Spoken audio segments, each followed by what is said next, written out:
बिस्मिल्लाहिर्रहमानिर्रहीम। अस्सलामुअलैकुम। AQ global channel की तेज़ तरीन, मुस्तनिद तरीन और ताज़ा तरीन खबरों के साथ हाजिर खिदमत।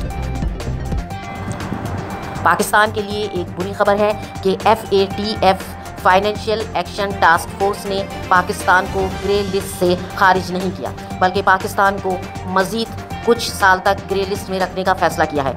ये खबर आते के साथ ही पूरे मुल्क में गम और गुस्से की लहर दौड़ गई। हालांकि FATF के सरबरा ने खुद कहा है कि पाकिस्तान ने 27 एक्शन टास्क में से 26 एक्शन टास्क बाखूबी पूरे कर लिए थे, लेकिन उसके बावजूद अभी 5-6 पर अमल दरामद बाकी है, जिसकी वजह से पाकिस्तान को मज़ीद कुछ टाइम ग्रे लिस्ट में रखना पड़ेगा।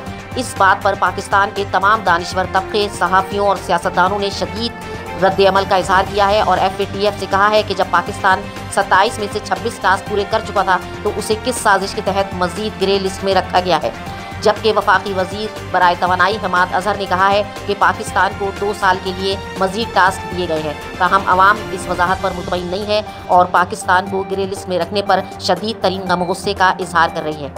मौलाना फजलुर रहमान की तबीयत बिगड़ गई है और उन्हें इंतहाई निगहदाश्त के शोबे में रखा गया है। डॉक्टरों ने उम्मीद जाहिर की है कि अगले 2 दिन में उनकी तबीयत बेहतर हो जाएगी। मौलाना के गुर्दे और मसाने में शदीद तरीन इन्फेक्शन बताया जा रहा है।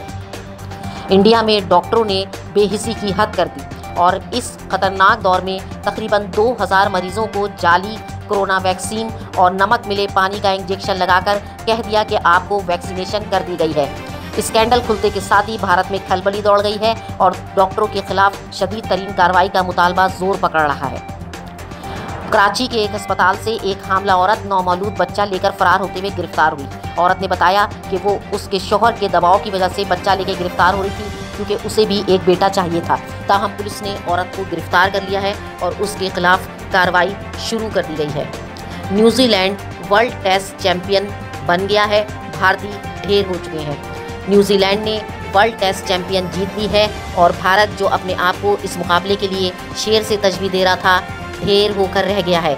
न्यूजीलैंड अपनी फतह का जश्न मनाने में मसरूफ़ है।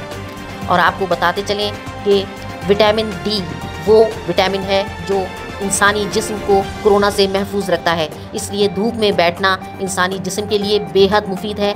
और ये बात डॉक्टरों ने एक तवील तरीन तहकीक के बाद साबित की है कि वो लोग जो धूप में ज़्यादातर देर तक बैठते हैं वो कोरोना से बिल्कुल महफूज रहते हैं और धूप इंसान को कोरोना से महफूज रखने में अहम तरीन किरदार अंजाम देती है। इस वक्त AQ ग्लोबल न्यूज़ में बस इतना ही। जुड़े रहिए ताज़ा तरीन खबरें जानने के लिए।